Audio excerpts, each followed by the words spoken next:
Добрый день, уважаемые коллеги! По плану нашей мастерской сегодня состоится совещание по теме подведения итогов нашего фестиваля-конкурса «Праздник русского баяна».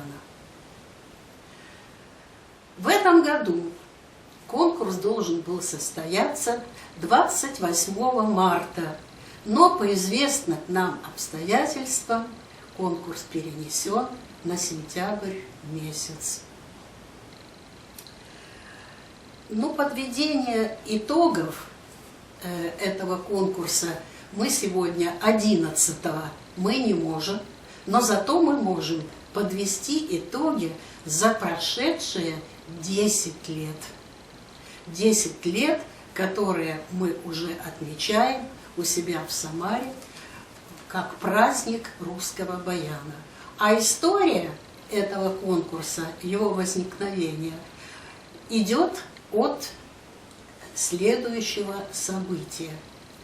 В 2009 году, 10 апреля, в Кремлевском дворце съездов в Москве состоялся грандиозный концерт. Концерт, посвященный празднованию столетия баяна. По этому поводу было очень много сказано в прессе, снимались фильмы, были потрясающие музыканты, которые принимали участие, и конкурс был также посвящен этой дате, но по решению Международной и Российской ассоциации аккордеонистов и баянистов было предложено учредить фестиваль, который как бы будет праздником русского баяна каждый год весной этого года. И вот мы уже 10 лет проводим этот фестиваль. Но чем для нас стал фестиваль «Праздник русского баяна»? Это прежде всего настоящий праздник. Праздник для детей, для юношей, для студентов, для педагогов, которые имеют право принимать участие в этом конкурсе по возрастным категориям, начиная от 8 лет и до 35. В нем принимали участие в течение 10 лет очень-очень многие учащиеся, которые, будучи маленькими, сегодня уже являются выпускниками вузов. За 10 лет мы услышали очень большое количество детей, талантливых, менее талантливых, но любящие инструменты, баян, аккордеон. И поэтому мы считаем, что наш конкурс-фестиваль – это настоящий праздник, праздник русского творчества. В последние годы особенно, конечно, повысился исполнительский уровень. Сегодня мы уже не слышим сбивчивой игры, мы не видим слез детей, которые неудачно сыграли.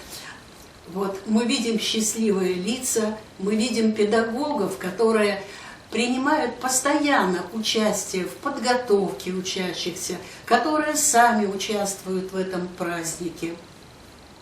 И почему он еще праздник? Потому что это единственный конкурс в Самаре среди региональных и, по-моему, областных и международных. Наш фестиваль бесплатный. Участвуют все желающие. Мы всех принимаем, мы всех слушаем. А слушает всех это постоянное жюри, которое не меняется в течение 10 лет. Я могу перечислить. Это председатель жюри всегда Алла Михайловна Кац, профессор Самарского государственного педагогического университета. Это Евгений Алексеевич Афанасьев, заслуженный работник культуры, зав. Отделения музыкального училища имени Дмитрия Георгиевича Шаталова. Это у нас очень талантливый человек Александр Владимирович Большаков. Это и поэт, и композитор, и прекрасный музыкант. А из студентов бывших, а сегодня это лауреаты международных конкурсов, Юрий Анатольевич Салаев. Вот. Ну и, в общем, и в основном принимают педагоги, ведущие все педагоги школ, они участвуют также в обсуждении учащихся, они ставят свои баллы, мы ставим свои баллы, а потом мы координируем, и вот таким образом самое доброжелательное и самое строгое жюри оценивает ведущих и, может быть, не совсем ведущих учащихся школ, но все получают большое удовольствие от участия в этом фестивале. Ну, если говорить о подведении итогов за 10 лет, вот что мы можем наблюдать. У нас настолько изменился инструментарий, что просто вот, вы знаете, думаешь, а ведь срок совсем небольшой. Мы очень благодарны, мы мастерам, мы благодарны фабрикам, которые наконец-то стали выпускать современные конструкции инструментов баян. Это Юпитер, это Ака, это Тула. То есть дети имеют возможность, баянисты, играть на прекрасных инструментах, готово выборных, с 3-4 рядами уже в правой руке. Это дает нам возможность знакомить учащихся с прекрасными полифоническими произведениями, с оригинальной музыкой, специально написанной для этих инструментов, обработки народных пьес, песен.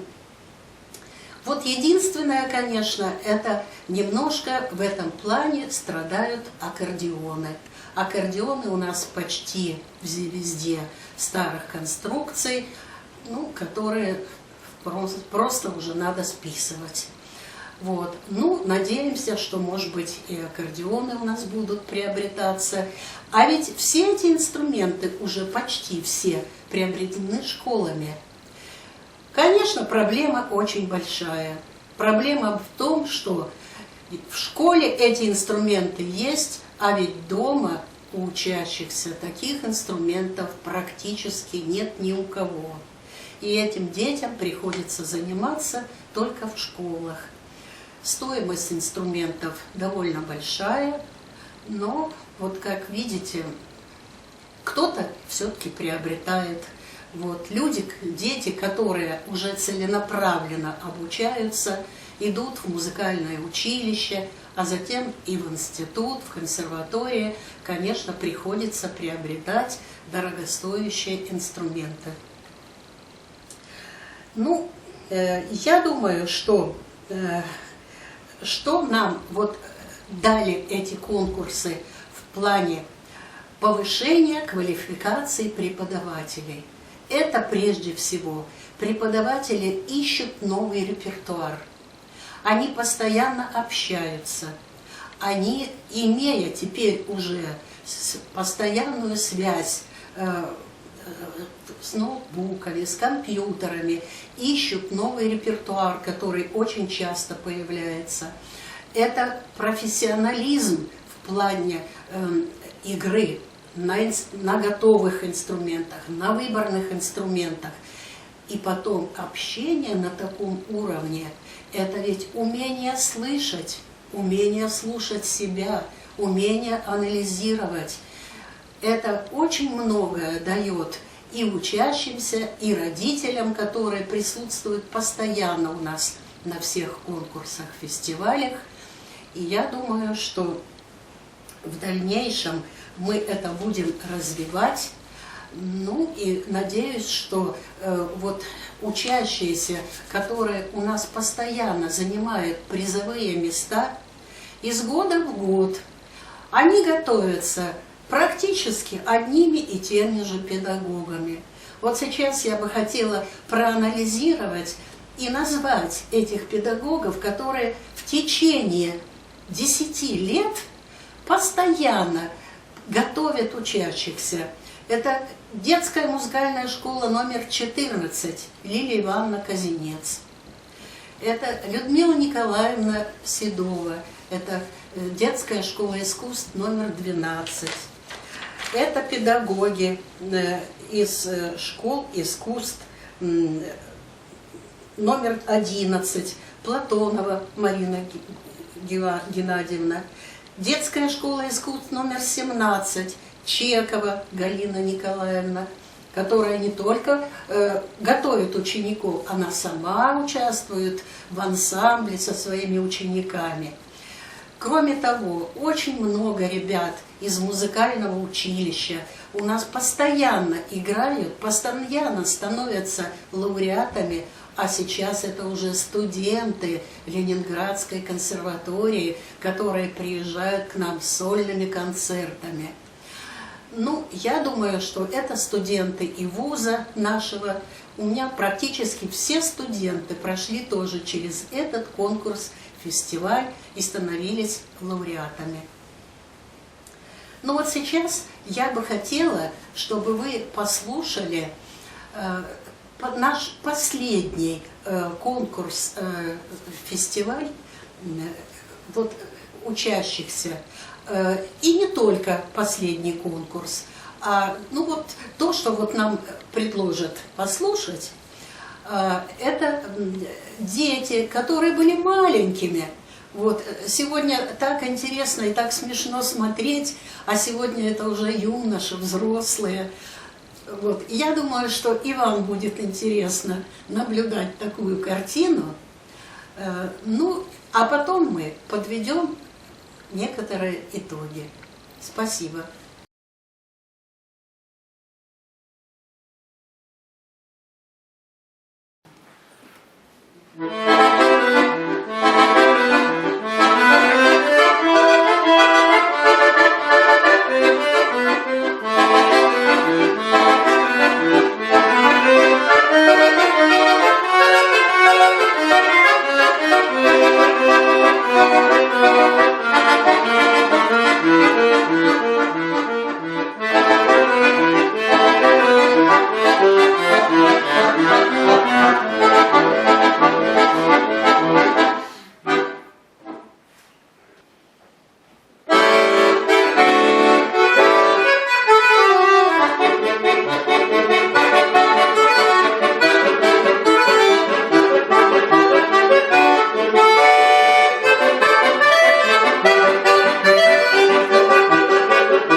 уважаемые коллеги, я думаю, что вы получили удовольствие посмотреть те записи, которые, может быть, уже как бы были немножко забыты.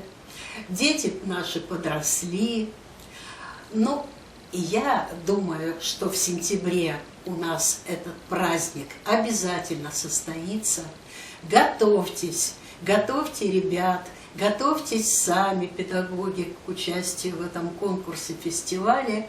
А сейчас хочу только пожелать всем здоровья, здоровья и еще раз здоровья. Сидим пока дома, учимся, ну и надеемся на скорую встречу.